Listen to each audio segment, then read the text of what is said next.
Oi gente, meu nome é Ana Luísa e hoje eu estou aqui para falar um pouco sobre o transtorno do espectro autista.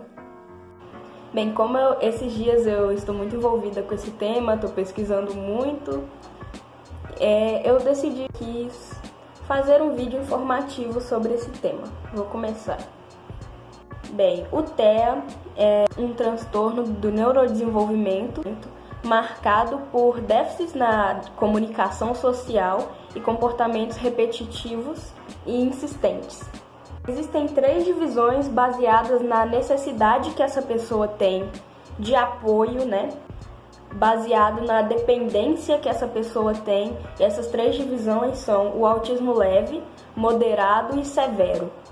Vale lembrar que essas 3 subdivisões não significam que um indivíduo é mais ou menos autista, só significa que ele precisa de mais ou menos ajuda para se comunicar, enfim. Após o 5º Manual de Diagnóstico e Estatístico de Transtornos Mentais, o DSM-5, o autismo deixou de ser subcategorizado como síndrome de Asperger, por exemplo, autismo clássico, e passou a ser apenas TEA, transtorno do espectro autista, surgindo as 3 categorias que eu falei há pouco, leve, moderado. Bem, nas pesquisas que eu fiz para olhar as estatísticas de quantas pessoas autistas tem, eu fiz uma média ali de quantas pessoas autistas existem, quantos casos, Nessa média eu concluí que existe entre cada 60 e 70 neurotípicos. Primeiramente, vou falar da comunicação social e comunicação no geral também. Primeiramente, ali na infância, no desenvolvimento, o autista pode ter atrasos de fala ou começar a falar, mas não usando a fala com uma finalidade definida. O autismo leve, em algumas pessoas, pode não existir esse atraso na fala, mas existem déficits sutis ali na comunicação, Como o antigo Asperger, por exemplo, que ele pode falar ali de uma maneira rebuscada, Existem também aqueles que são não verbais, eles não desenvolvem a fala.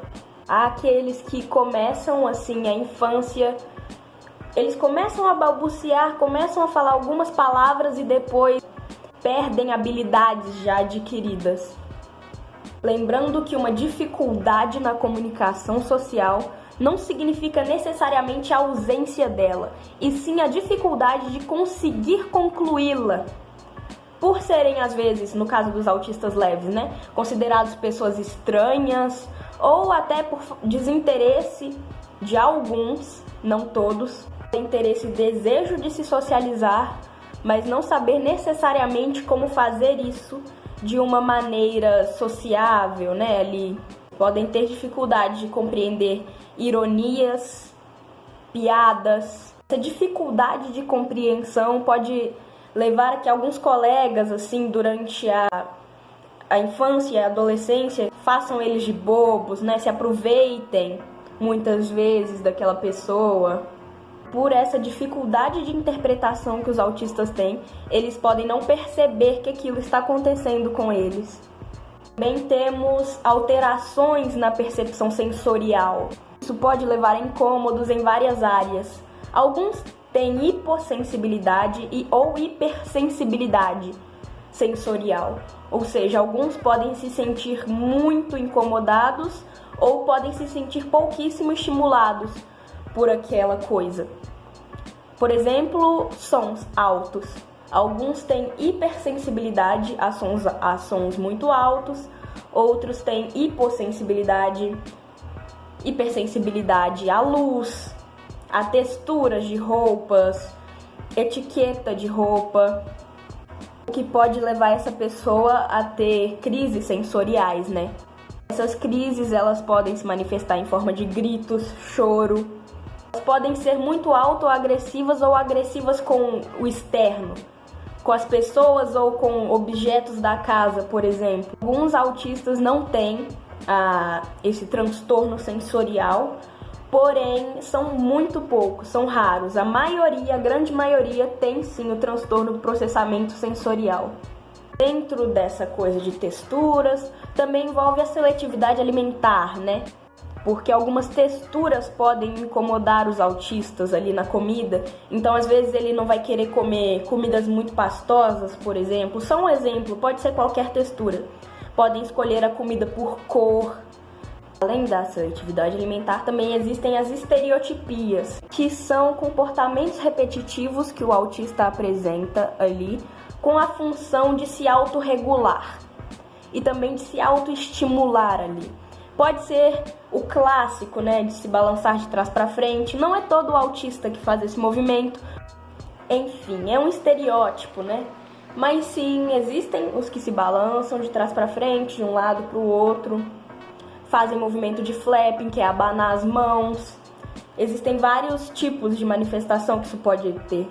Durante uma crise sensorial, o autista pode apresentar em maior intensidade o movimento que ele mais manifesta ali.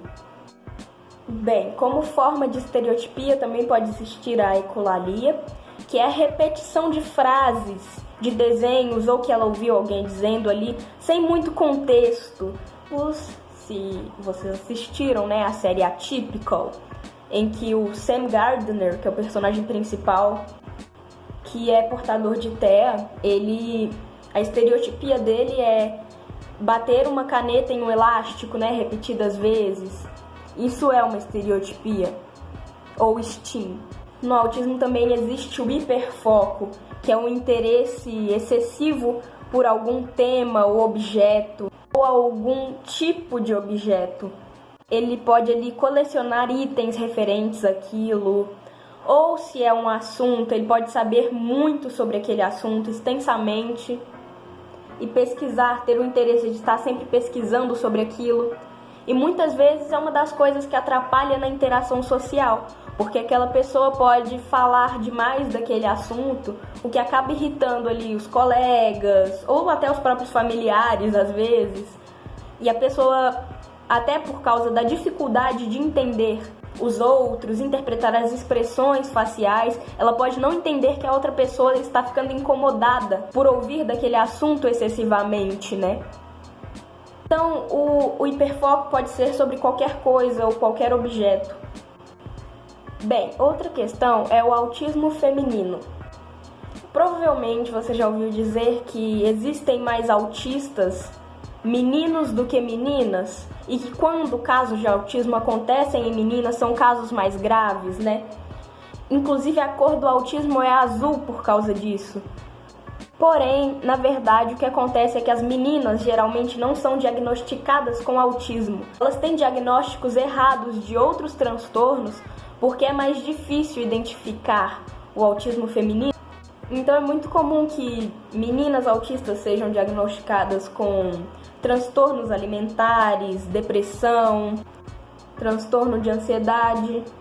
Muitas vezes o diagnóstico pode ter sim a ver com aquela pessoa, pode ser sim aquilo, porém a depressão, por exemplo, ou a ansiedade pode ter sido causada exatamente pelo autismo. No autismo também pode haver comorbidades, ou seja, a manifestação de mais transtornos junto com o TEA. A pessoa pode manifestar ansiedade, depressão, que nem eu falei para as meninas, também acontece sim com os meninos. A pessoa pode apresentar também déficit de atenção e hiperatividade. No caso ali do autismo leve, altas habilidades, né? E lembrando sempre que nenhum autista é igual. Então podem existir autistas que são muito agitados, ou outros autistas que são muito passivos, né? São muito quietos. Por isso, o transtorno do espectro autista é um espectro, porque existem várias manifestações desse mesmo transtorno. Então, não é porque você conhece um autista que você vai poder ali predeterminar o comportamento de qualquer outro que você conhecer. Ou também é muito comum os autistas ouvirem, né? Nossa, você não parece autista. O autismo não é um transtorno visível a primeiro momento. Então, não tem como você acabar de conhecer a pessoa e já dizer, nossa, você é autista. Principalmente em casos mais leves do autismo. Bem, isso também é muito chato para as mães de autistas que muitas vezes escutam: não, mas seu filho não tem nada não, ele vai se desenvolver no tempo dele. Nossa, mas seu filho parece tão normal. Quando na verdade o autismo ele não tem cara. Bem, então foi isso. Eu sei que eu não falei muito sobre o tema, até porque é um tema bem extenso, mas sendo meu primeiro vídeo eu só quis dizer o básico e compartilhar um pouco do que eu aprendi, tendo esse interesse tão forte por esse tema. Bem, obrigada e tchau! É assim que termina, né?